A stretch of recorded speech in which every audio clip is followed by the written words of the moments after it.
आइए जानते हैं वेदों के बारे में। तो हमारे पास जो वेद है, यानी कि जो हमारे वेद हैं वो 4 वेद होते हैं।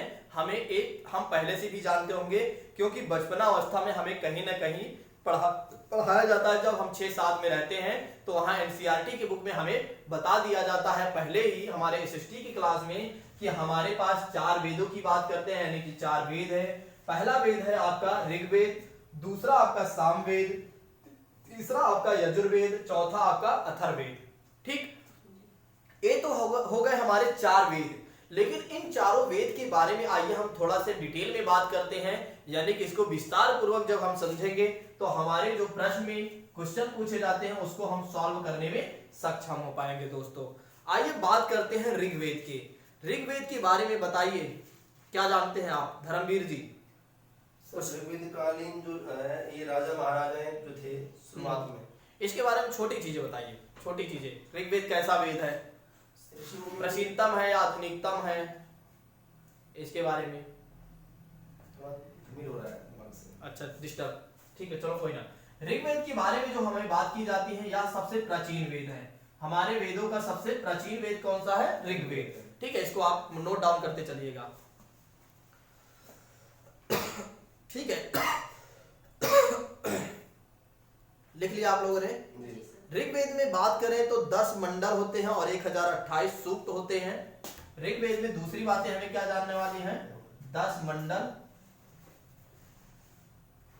1028 सूक्त, इसमें 1017 भी कहीं कहीं मिल जाता है दोस्तों, तो उसको भी आप लिख लीजिएगा। ठीक है, 1028 सूक्त, सॉरी 17 मिल गए, 1028 सूक्त। ठीक है, और मंत्र कितने हैं? 10,580 मंत्र हैं इसमें। 10,580 मंत्र हैं दोस्तों, 10,580 मंत्र हैं। और मंत्रों को क्या कहा जाता है? मंत्रों को कहा जाता है ऋचा भी कहा जाता है। ठीक है, लेकिन हमें ऋचा कहा जाता है। अगर लिखना चाहो तो इसके आगे वाला पॉइंट में आप लिख सकते हो, मंत्रों को ऋचा भी कहा जाता है। और सूक्त का मतलब होता है अच्छी उक्ति। सूक्त का मतलब होता है अच्छी उक्ति। क्या होता है? अच्छी उक्ति। ये हमारे प्रश्न में नहीं आएगा, हमारे एग्जाम में ये चीजें नहीं आएगा। ठीक है, ये सारा कुछ नहीं पूछा जाता है, लेकिन जो पूछा जाता है मैं आपको बताता हूं। ठीक है, जो वेदों का संकलन करता थे वो महर्षि कृष्ण जी थे। महर्षि कृष्ण जी थे। आप इसको भी लिखना चाहो तो लिखो, नहीं लिखना चाहते हो तो मत लिखिए, कोई बात नहीं। ठीक है, ये भी हमारे प्रश्न में, हमारे एग्जाम में नहीं आएगा। ठीक है, लिख लीजिए महर्षि कृष्ण द्वैपायन, लिख लीजिए पूरा नाम। क्या थे? ये थे वेदों का संकलन करता, यानी कि वेदों के रचयिता। ठीक है, और इसलिए इन्हें वेद व्यास भी कहा जाता है। किसे कहा जाता है? महर्षि कृष्ण द्वैपायन को क्या कहा जाता है? वेद व्यास भी कहा जाता है।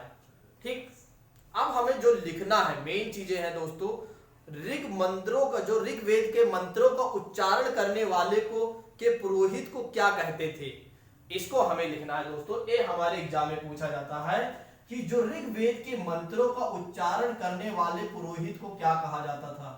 ऋग्वेद के मंत्रों का उच्चारण करने वाले पुरोहित को क्या कहा जाता था दोस्तों? उसे कहा जाता था दोस्तों होता कहा जाता था। क्या कहा जाता था? होता। ये आपको याद होना चाहिए।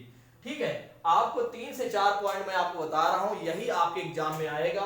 अगर आएगा तो इतना ही पूछा जाता है कि ऋग्वेद का कौन सा सबसे प्राचीनतम वेद है सभी वेदों में? तो ऋग्वेद जो है सबसे प्राचीनतम वेद है सभी वेदों में। और दूसरी चीजें हमें याद रखना है, 10 मंडल इसमें है, 1028 सूक्त हैं और 10,580 मंत्र हैं। और इन मंत्रों का उच्चारण करने वाले पुरोहित को क्या कहा जाता था?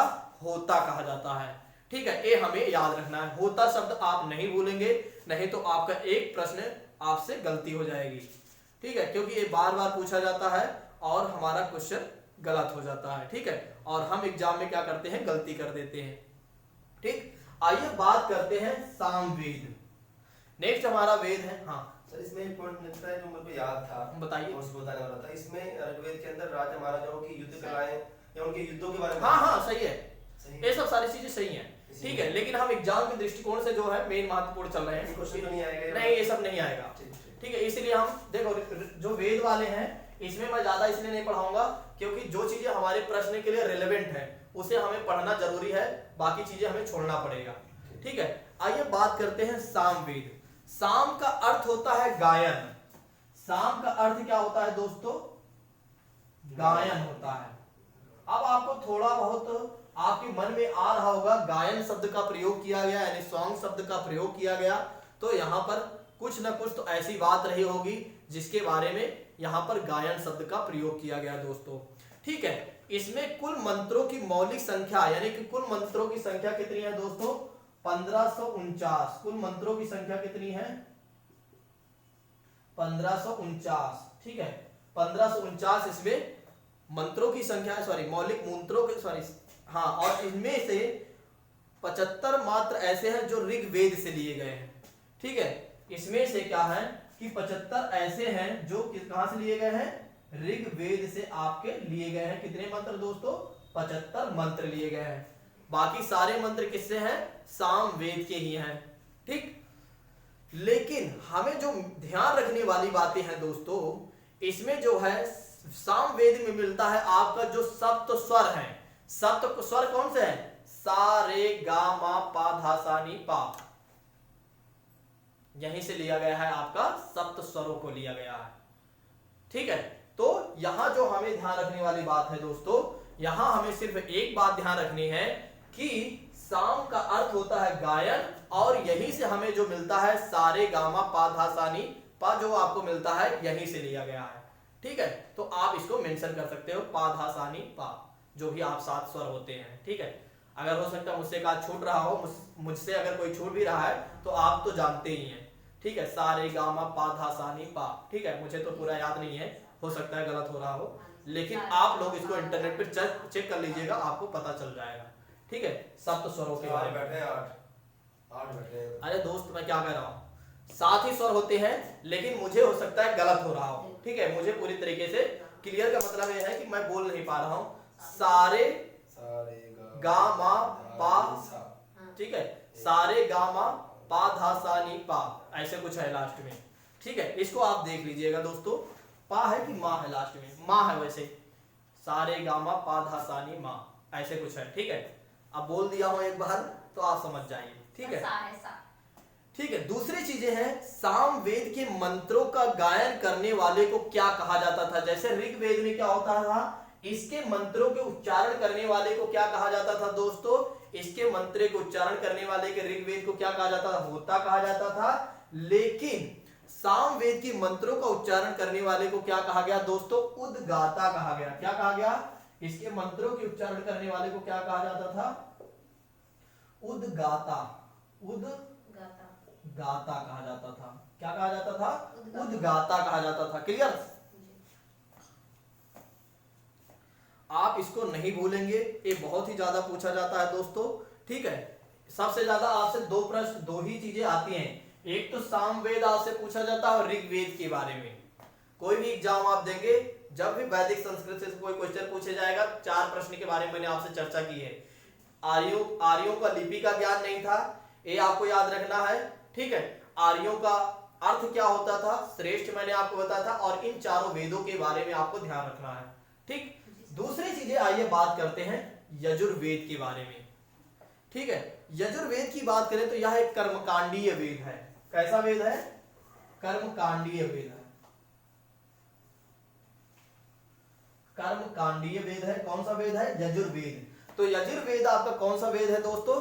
कर्मकांडीय वेद है। कौन सा आपका? यजुर्वेद।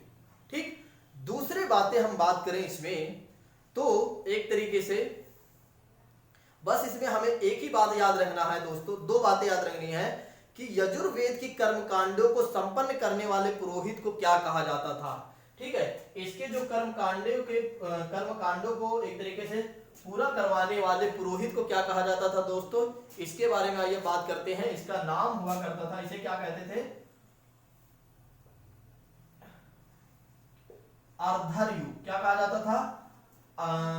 अधर्व्यु बोलते थे, अधर्व्यु बोलते थे। ठीक है, क्या बोलते थे? अधर्व्यु बोलते थे। किसे बोलते थे? जो आपका यजुर्वेद के कर्मकांड को पूरा करवाने वाले पुरोहित को बोला जाता था। ठीक, ध्यान में आया? ठीक, आपको इतनी बात याद रखनी है इसमें। अब बात करते हैं अथर्ववेद। अथर्ववेद जो है अथर्वा ऋषि के नाम पर यह वेद, इस वेद का नाम पड़ा। किसके नाम पर? अथर्वा ऋषि के नाम पर। ठीक है, इनके बारे में आप थोड़ा बहुत सुने होंगे, अथर्वा ऋषि के बारे में कोई सुना है? अथर्वा ऋषि, अथर्वा ऋषि आपको शायद वो उसमें मिलते हैं आपको। ठीक है, जो पहले महाभारत विष्णु पुराण वगैरह आते थे उसी में ये सारे लोग मिल जाते हैं हमें। ठीक है, अथर्वा ऋषि। तो अथर्ववेद की बात करें तो अथर्वा ऋषि के नाम पर यह इस वेद का नाम पड़ा अथर्ववेद। ठीक है, इसके बारे में यदि बात करें दोस्तों तो यह कैसा है, यह कैसा वेद है, यानी कि इस वेद की क्या विशेषता है दोस्तों? इसमें क्या है, चलो इसके पूरे मैं बता देता हूं। इसमें 20 अध्याय है, इसके बारे में थोड़ा सा और बात कर लेते हैं, फिर मैं बात करता हूं। इसमें 20 अध्याय है। कितने अध्याय है? 20 अध्याय। और दूसरी चीजें आपको जो ध्यान रखने वाली दोस्तों है, 731 सूक्त है, 731 सूक्त है दोस्तों। और नेक्स्ट आपकी तीसरी बातें जो है, यानी कि 6000 मंत्र हैं। इसमें जो है 6000 मंत्र हैं। कितने हैं मंत्र? 6000 मंत्र हैं। ठीक है, और इसके मंत्रों का उच्चारण करने वाले को क्या कहा जाता था? ब्रह्मा कहा जाता था। इसके मंत्रों का उच्चारण करने वाले को, ठीक है, यानी कि उसको पूरा करने वाले पुरोहित को क्या कहा जाता था दोस्तों? ब्रह्मा। हाँ, 6000 मंत्र, 6 के लिखा है, 6 के मतलब 6000। ठीक है, तो हमें तो ध्यान रखने वाली बात है दोस्तों, अथर्ववेद में आपको 3 से 4 चीजें याद रखना है। पहली चीज आपको याद रखना है कि अथर्ववेद जो है ये अथर्वा ऋषि के नाम पर पड़ा है। पहली चीजें, इसमें 20 अध्याय हैं, 731 सूक्त हैं, 6000 इसमें मंत्र हैं, और इन मंत्रों का उच्चारण करने वाले को क्या कहा जाता था? ब्रह्मा कहा जाता था। ठीक है, दूसरी चीजें इसमें जो सबसे महत्वपूर्ण है, इसमें जो दोस्तों है इसकी विशेषता क्या है? इस वेद में वशीकरण, जादू टोना, मरण, भूत प्रेत जो भी चीजें होती हैं वो इसी में मिलता है आपको। ठीक है, तो अगर आपको बनना है, जैसे कि आप सन्यासी वगैरह लिखा रहता है कि जो आप हमसे मिलिए, आपके वशीकरण खत्म कर दें, आपको नौकरी नहीं मिल रही है, जादू टोना, भूत प्रेत जितनी भी चीजें होती हैं वो सब इसी में है आपका। अथर्ववेद को आप पढ़ लेंगे तो आप भी एक बहुत अच्छे तांत्रिक बन जाएंगे।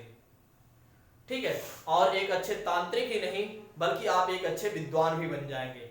वैसे में विद्वान जो लोग करते हैं तांत्रिक विद्या वाले। ठीक है, और कर्मकांडी जो यजुर्वेद में बताया है, कर्मकांडी से क्या तात्पर्य है? जो आपका कर्मकांड अनुष्ठान वगैरह होते रहते हैं, जो हिंदू धर्म में होते रहते हैं, अच्छे काम। हाँ, अच्छे काम, जैसे कि आप देखते हो मोदी जी करवाते रहते हैं, योगी जी करवाते रहते हैं कर्मकांड वगैरह। ठीक है, मंदिरों में कर्मकांड होते हैं, ठीक है, मंदिरों में ही होते हैं, मस्जिद छोड़ दीजिए, मस्जिद तो मुसलमान जी का हो जाता है। ठीक है, मंदिरों में होते हैं कर्मकांड, घरों में अनुष्ठान वगैरह कराते हैं, वो कर्मकांड ही है, जैसे पूजा हवन ये सब कर्मकांड ही है। ठीक है, तो उस समय अश्वमेध वगैरह कराते थे। ठीक है, बहुत सारे राजा महाराजा वगैरह करवाते थे। आपने अगर रामायण महाभारत देखे होंगे तो वो सारे कर्मकांड ही करवाते थे जो राजा महाराजा करवाते थे। अब आपको करना क्या है, यहां पर आपको सिर्फ जितनी बातें मैं बोल रहा हूं इस बात को बिल्कुल भी आप नहीं भूलेंगे, और बिल्कुल भी सीरियस यानी कि अनसीरियस आप नहीं लेंगे, यानी कि आप सीरियस होकर इसको ध्यान में रखिएगा दोस्तों। ठीक है, आपको ध्यान रखना है सारी चीजें। पहली चीजें ये है कि आपको ऋग्वेद में मैंने आपको बताया है कि मंत्रों को उच्चारण करने वाले को क्या कहा जाता है, ये ध्यान रखना है आपको होता।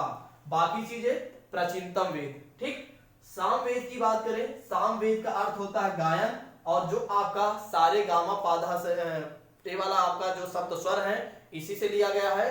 ठीक, और दूसरी बातें आपको मैंने बताया था, दूसरी बातें जो इसके मंत्रों को उच्चारण करने वाले को क्या कहा जाता था, उद्गाता कहा जाता था। ठीक, उसके बाद है आपका यजुर्वेद। यजुर्वेद के बारे में मैंने आपको बताया था, हाँ, यजुर्वेद के बारे में मैंने आपको बताया था यह एक कर्मकांडीय वेद है। ठीक है, और इसके जो एक तरीके से क्या नाम है, इसके मंत्रों के उच्चारण करने वाले या उसको पुरोहित, मंत्रों को समाप्त करने वाले पुरोहित को क्या कहा जाता था, अधर्ववेद कहा जाता था। और फिर बात करते हैं अथर्ववेद। अथर्ववेद की बात करें तो अथर्वा ऋषि के नाम पर यह वेद पड़ा हुआ है, ठीक है। और दूसरी चीज इसमें जो ध्यान रखने वाली है, इसके मंत्रों के उच्चारण करने वाले को, पुरोहित को क्या कहा गया दोस्तों? ब्रह्मा कहा गया, ठीक। तो दोस्तों अभी हमने देखा चारों वेदों के बारे में और बहुत अच्छे तरीके से मैंने आपको समझाने का प्रयास किया है। जो लोग भी इस वीडियो को देख रहे हैं दोस्तों, सबसे पहले क्या करेंगे, बहुत अच्छे ईमानदारी से अपने नोट्स में मेंशन करते चलिए, नोट्स बनाते चलिए। मैं गारंटी लूंगा कि मेरे द्वारा पढ़ाई गई चीजें आपका कहीं से कोई क्वेश्चन गलत होने वाला नहीं है। एग्जाम में आप बहुत अच्छा प्रदर्शन करेंगे, इस बात की मेरी गारंटी है कि जो भी सब्जेक्ट मैं पढ़ा रहा हूं ईमानदारी से, आप उसको बहुत अच्छे से पढ़ते चलिए। तो आइए नेक्स्ट क्लास में देखते हैं जो अनुलोम विवाह होता था और प्रतिलोम विवाह होता था इनके समय में, ठीक है, आर्यों के समय में।